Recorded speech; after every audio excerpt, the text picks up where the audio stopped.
Il pleuvait ce jour-là. Une pluie fine, presque élégante, comme si même le ciel avait décidé de pleurer, discrètement. Devant les deux cercueils parfaitement alignés, il n'a pas versé une seule larme. Costume noir sur mesure, lunettes de soleil noires, montre Richard Mille bien visible sous la manche. Derrière lui, des proches, des collègues, des curieux, et même un ministre. Tout cela pour soutenir le pauvre Adrien, cet homme d'affaires si aimé, si charismatique, si malchanceux. Car en une semaine, Adrien venait de perdre sa femme et sa fille. Un accident de voiture, disait-il. Nuit noire, virage dangereux, voiture en feu. Mais ce que personne ne savait, c'est que ce n'était pas un accident. Et ce que personne ne voyait, c'est que derrière ses lunettes noires, Adrien souriait. Le lendemain, les réseaux sociaux s'enflammaient. Nouvelle Lamborghini dorée. Dîner privé à l'hôtel de Paris à Monaco. Voyage prévu à Dubaï pour se reconstruire. Comment un homme peut-il être aussi calme, si peu de temps après avoir perdu toute sa famille? C'est exactement ce que s'est demandé Meriem, la cousine de sa femme. Elle ne croyait pas à la thèse de l'accident. Et elle avait une raison très précise à ça. Parce qu'il y a 6 mois, sa cousine lui avait tout confié. Flashback. Adrien n'était pas juste un entrepreneur à succès. C'était un homme frustré, épuisé par la routine, obsédé par l'idée de devenir plus grand que tous. Il avait tout, mais il voulait plus. Plus de luxe, plus de respect, plus de pouvoir. Et c'est justement quand il pensait avoir atteint ses limites, qu'il l'a rencontré. Un certain Monsieur K. Toujours en costume 3 pièces. Toujours seul. Et toujours au bon moment. Adrien pensait d'abord que c'était un banquier, ou un mécène. Mais la première chose qu'il lui a dite, c'est « Tu veux que le monde t'appartienne ? Il va falloir le payer. » Adrien a cru à une blague. Il a même ri. Et Monsieur K a ri aussi. Un rire sec, sans émotion. Et puis il a sorti une simple feuille. Avec 2 lignes.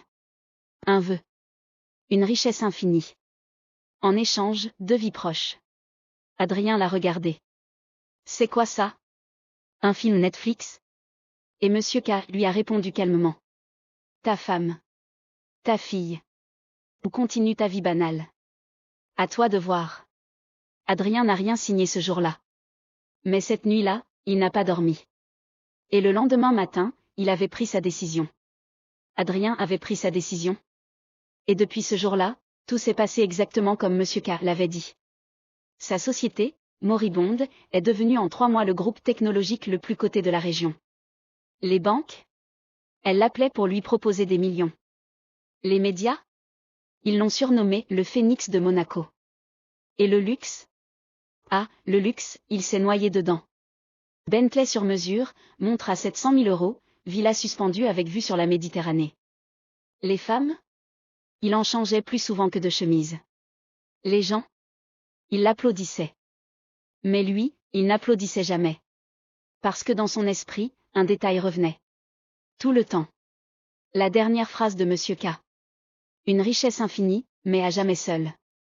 Et plus les semaines passaient, plus Adrien commençait à remarquer des choses étranges. D'abord, la maison familiale. Il l'avait fait vider, nettoyer, revendre. Mais chaque fois qu'il y allait, il sentait un parfum.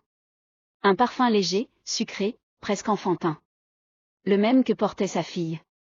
Ensuite, des objets. La poupée que sa fille avait perdue 1 an avant, posée sur sa table de nuit. Une bague que sa femme avait enterrée dans le jardin pour protéger la maison, retrouvée dans son coffre. Et une nuit, en rentrant de soirée, ivre de champagne et de succès, il l'a vue. Sa fille. Assise sur le canapé.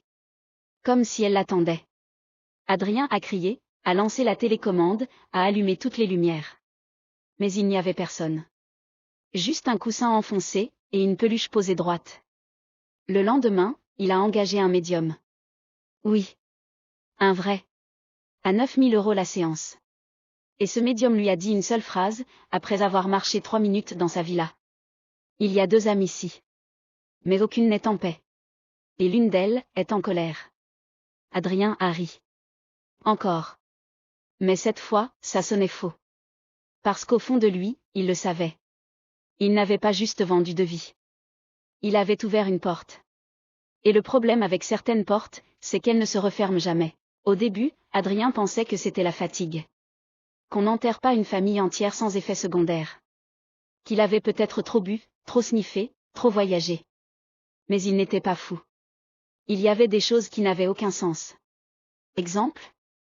Il avait supprimé toutes les vidéos de sa fille dans son téléphone. Par culpabilité. Mais 3 jours plus tard, il reçoit une notification iCloud, souvenir d'il y a 2 ans. Et là, une vidéo de sa fille, en train de lui dire « Papa, tu me protégeras toujours, hein ? Même s'ils veulent me faire du mal ?» Il a jeté le téléphone contre le mur. L'écran s'est brisé. Mais la vidéo, elle, s'est relancée toute seule. Ensuite, il y a eu le miroir. Il sortait de la douche, serviette autour de la taille, quand il s'est regardé dans le miroir en marbre de sa salle de bain. Et pendant 2 secondes, il n'a pas vu son propre reflet. Il a vu le regard de sa femme. Pas le regard amoureux. Le regard qu'elle avait quand elle a compris. Il a reculé, il a crié. Il a brisé le miroir avec un vase Versace à 8 000 €. Le sang coulait de sa main. Il a paniqué. Il a appelé son majordome. Mais avant qu'il n'arrive, une goutte de sang est tombée au sol. Et là, sur le marbre, 2 initiales sont apparues. LS. Louise et Sophie. Sa femme. Sa fille. Le majordome, lui, n'a rien vu. Il a juste trouvé Adrien en sang, torse nu, haletant, assis dans un coin. Et c'est là qu'Adrien a compris. Le problème, ce n'était pas ce qu'il avait vu. Le problème, c'est que ça devenait de plus en plus réel. Alors il a voulu s'échapper. Il a sauté dans sa Lambo, direction la Côte d'Azur.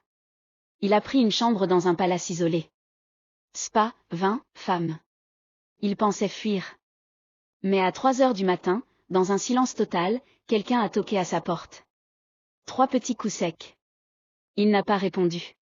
Et une voix a chuchoté, à travers la serrure.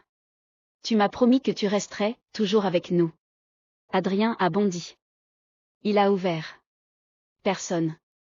Juste une enveloppe posée au sol. Noire. Scellée. À l'intérieur, une photo. Sa fille. Sa femme. Debout. Dans un endroit qu'il ne connaissait pas. Mais elle regardait droit dans l'objectif. Comme si elle savait. Adrien ne dormait plus. Ou plutôt, il s'endormait, mais il se réveillait dans des endroits qu'il ne connaissait pas.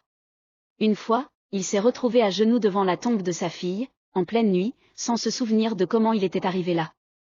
Une autre fois, dans une chambre d'enfant, vide, avec juste une photo de lui, déchirée en 2. Et toujours, ce parfum d'amande douce. Celui qu'il avait détesté. Celui qu'il sentait maintenant partout. Ses proches disaient qu'il avait besoin de repos. Mais Adrien savait que le problème n'était pas la fatigue. C'est le pacte. Ce pacte qu'il pensait avoir oublié. Ce pacte qu'il avait signé, dans sa tête, mais que Monsieur K avait pris au sérieux. Et puis un soir, il a craqué. Il a pris son jet privé. Direction une île privée où personne ne pouvait le joindre. Coupé du monde. Juste lui, son majordome, et ses cauchemars. Mais à peine arrivé, il l'a vu. Monsieur K. Assis dans le salon. Comme s'il l'attendait depuis toujours. Costume noir. Pas un pli. Cravate parfaitement droite. Un regard vide, et un sourire, mécanique. Adrien a hurlé. C'était pas censé être comme ça. Tu m'avais promis la paix. Monsieur K n'a pas bougé. Il a juste cligné des yeux, lentement. Puis il a dit. Tu as demandé la richesse. Tu as eu la richesse. Tu as sacrifié l'amour. Il n'y en aura plus. Tu as vendu ta lumière. Il ne reste que l'ombre. Adrien est tombé à genoux. Il pleurait. Pour la première fois depuis l'enterrement. Il a supplié. Je veux les revoir. Je veux leur parler. Je veux m'excuser. Et Monsieur K a souri. Tu veux les revoir? Très bien. Mais tu ne choisiras pas comment. Tu as décidé de rompre le fil, c'est elles qui décideront comment elles reviennent. À ce moment-là, toutes les lumières se sont éteintes dans la villa. Silence total. Noir absolu. Et dans ce noir, une voix. Celle de sa fille. Papa, tu regrettes? Adrien s'est réveillé en sursaut, le souffle court. Il était de retour dans sa villa. Comme si rien ne s'était passé. Sauf que cette fois, tout était silencieux. Pas un bruit. Pas un courant d'air. Pas un chant d'oiseau. Il descend les escaliers. Et là, il voit. Dans son salon, posée sur la table, une boîte. Petite. En velours noir. Avec un mot. Cadeau de Sophie. Ses mains tremblaient. Il hésite. Il ouvre la boîte. À l'intérieur, un petit bracelet en plastique rose, avec des lettres. Je t'aime papa. Et là, les lumières s'éteignent. Encore. Mais cette fois, elles ne se rallument plus. Adrien crie. Il cherche son téléphone. Plus de réseau. Il allume la lampe torche. Et il les voit. Elle. Sa femme, debout. Sa fille, assise à ses pieds.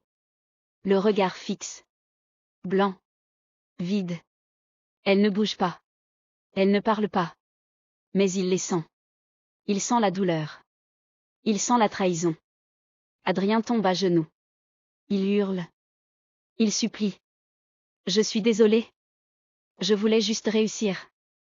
Je voulais qu'on soit bien. Mais aucune réponse. Et puis, un bruit. Un seul. Tic. Tic. Tic. Le bruit d'une montre. Il se retourne. Monsieur K est là. Toujours le même costume. Toujours le même sourire. Et il dit calmement.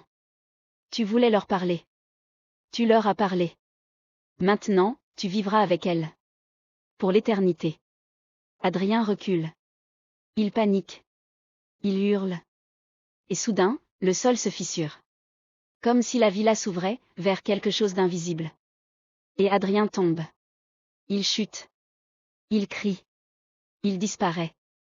Silence. On retrouve la villa, quelques jours plus tard. Les employés disent que personne n'a revu Adrien. La maison est vide. Figée. Mais parfois, les voisins jurent entendre des pleurs d'enfants, tard dans la nuit. Et devant la porte d'entrée, toujours la même boîte noire. Avec une étiquette. À ouvrir seulement si vous êtes prêt à tout perdre. Et vous, jusqu'où seriez-vous prêt à aller pour tout avoir? Est-ce qu'Adrien a vraiment été puni? Est-ce que Monsieur K existe ou c'est dans sa tête? Et vous, auriez-vous signé ce pacte?